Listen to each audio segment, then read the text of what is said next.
স্ক্রিনে দেখতে পাচ্ছি ত্রিভুজ, তাই তো? ত্রিভুজের ব্যাপারে আমরা সবাই জানি, এবং তোমরা কি জানো যে ত্রিভুজের এরিয়া বা হচ্ছে ক্ষেত্রফলের রুল কি? সেটা হচ্ছে হাফ ইন্টু ভূমি ইন্টু উচ্চতা।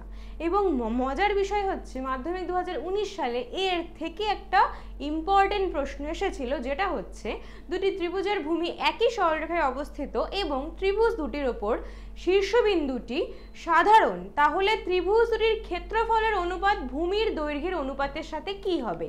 স্ক্রিনে দেখতে পাচ্ছি আঁকাটা এইরকম হবে। আমরা দেখতে পাচ্ছি শীর্ষবিন্দু একই, মানে উচ্চতা সেম, দুটো ত্রিভুজ একই ভূমির ওপর অবস্থিত, তাহলে তাদের যে ক্ষেত্রফল তারা সবসময় ভূমির দৈর্ঘ্যের ওপরেই নির্ভরশীল হবে।